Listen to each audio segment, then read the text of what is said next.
بسم الله الرحمن الرحيم الحمد لله والصلاة والسلام على رسول الله صلى الله عليه وسلم daawada ku soo dhawow dhageysta ku soo dhawaada barnaamijka qisooyinka nolosha daawada dhageysta qisooyinkan aynu ku soo qaadano barnaamijkan waa qiso xaqiiqo ah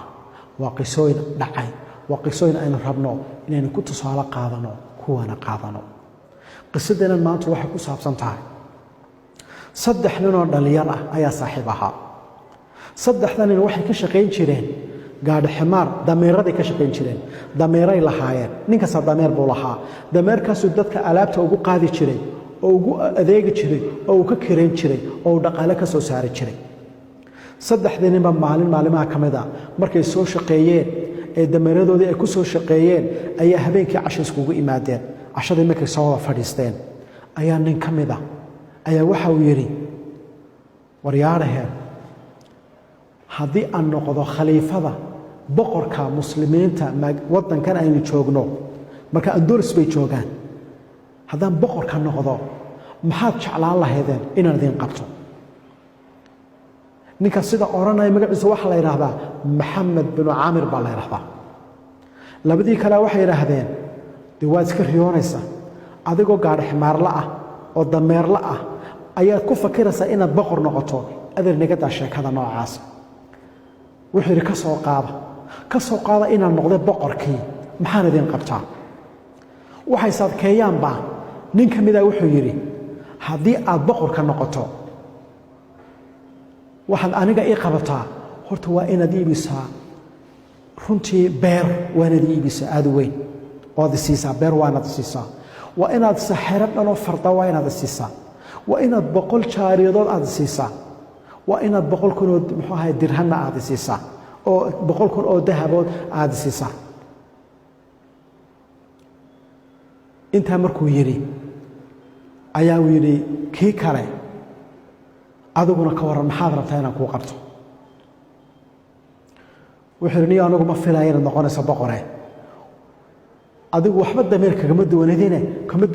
duwanide inaga dah wuxuu war ka soo qaad haddaan noqdo boqor maxaa rabtaa inaan ku qabto wuxuu haddaad boqor noqoto aniga inta dameer saarto waliba dameerka dabada ii sii jeediso oo ninna idaba dhigto ninkaas ha yiraahdo war ninkan waa dajaal waana khaa'in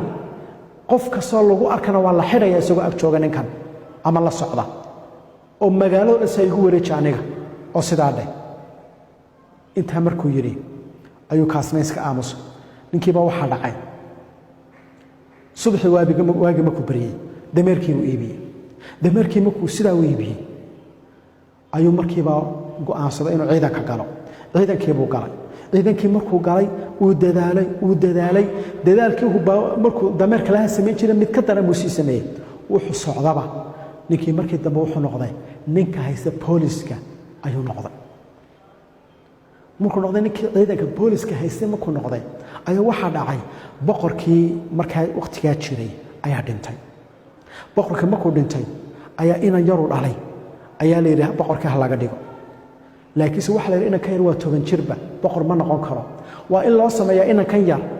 almu'ayyid billah inan kan yar dowlad umawiyya markaa dowladda waqtiga xukumaysa weeyaane inan kan yar baa la yiri war saddex nin oo la taliya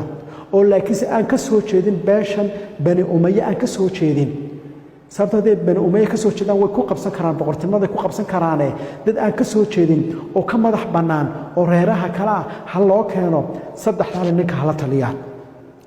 saddexdan baa la raadiyay saddexdan nin baa nin kamid ah wuxuu noqday maxamed bin caamir buu noqday ninkii haystay booliska ayuu noqday saddexdan nin baa la taliyaal baadiin saddexdan baa shaqadii bilaabay maxamed bin caamir muxuu sameeyay wuxuu xiriir fiican la sameeyay islaantii boqorkan yar dhashay ee 10 jirka ah taasi waxay keentay inuu labadii nin loo keenay mid kamid ah inuu ku takhalusaba oo islaanta iraada ninka inaga dhaaf oo meesha ka saar sida uu ninka meesha kaga saaro ninkii labaad soo hadhayna wuxuu sameeyay in yar uu dhalay ayuu inantiisa u gooriyay kaasna xidid buu la noqday marka maxaa soo baxay meeshii kaligiiba ka noqday ninka maamulaba kadib go'aamo soo saaray wuxuu soo saaray koob qasriga madaxtooyada in lagu soo wareejiyo qasrigii isagu deganaa in lagu soo wareejiyo waxaa kaloo uu sameeyey inuu dagaalo badan qaado oo muslimiinta wadano badan ku furanayo dowladdiisu ay sii ballaarato halka xalku ma ka marayso ayaa habeenada ka mid ah ayaa waxa uu sameeyey iyadoo sidaa loola fadhiyo ayaa nin askartiisa ka mid u yeedhay wuxuu ku yidhi waxaad samaysaa waxaad tagtaa meesha noocaya noocaasa meesha markaad tagto laba nin baad ku arki doontaa labadaa nin ximaar dameero ayay haystaan labadaa nin barta igu keen ninka askariga baa baxay bartii buu tagay labadii nin dameerada haystay ayuu bartii ku arkay waaba iyagiiba uu soo kaxeeyey markuu soo kaxeeyey uu kaya qasrigii madaxtooyada ee ninkii loo keenay ayuu ku yidhi ninkii markaa maxamed bin caamir baa wuxuu ku yidhi may garanaysaan waxay waanu ku garanaynaa maxamed bin caamir baa tahay saaxiibka ayaa tahay leese aduna mana garanaysaa hawanada garanayaa buu yidhi halkaa markay sheekadu marayso ayaa dadkii meesha ku fadhiyey ee meesha fadhiyey ayaa wuxuu ku yidhi labada nin isku dad baanu ahayn isku shaqaanu ahayn 30 sano ka hor 30 sano ka hor dameerlayaal baanu ahayn habeenada ka mid ah ayaan anigu iri aan tashaday oon iri waxaan noqonayaa boqor labada nin baan u soo bandhigay waxaan ku yidhi haddaan boqor noqdo maxaad rabtaan inaan idin qabto bal dhegaysta waxay yidhaahdeen adigu hebelo maxaa dalbatay waxaan dalbaday inaad isiiso muxuu ahaay beer weyn ood isiiso xarun dharoo muxuu ahaay fardaa ood isiiso dahab isiiso ood isiiso jaariyado ayaan dalbaday kii kale ku yidhi adigu maxaa dalbatay kii kale wuxuu yidhi igadaa inaad waxaan dalbaday hay weydiine waxaan dalbaday wax fiican may hayne igadaa saaxiibtinimadan ilaali wuxuu yidhi sheeg may waxaad dalbatay wuxuu yidhi waxaan dalbaday in suuqa la geeyo gaari ximaar la isaaro dameer la isaaro suuqa laygu wareejiyo la yiraahdo ninkaasi waa beenaale waa khaayin oo la yiraahdo qofkii lagu arkana waa la xidhayaa muxuu ugu jawaabay wixii aad sheegatay baad maanta yeelanaysaa adiguna hebelo wixii aad sheegataad yeelanaysaa ninka hala siiyo wuxuu sheegtay oo dhan hala siiyo fardi hala siiyo oo lacagtii hala siiyo oo hala siiyo beeri hala siiyo ninkana wuxuu sheegtay hala siiyo suuqa hala geeyo sida lagu sameeyo si uu ogaado ilaahay wax kasta inuu karo dawda qisadana waxay tilmaamaysaa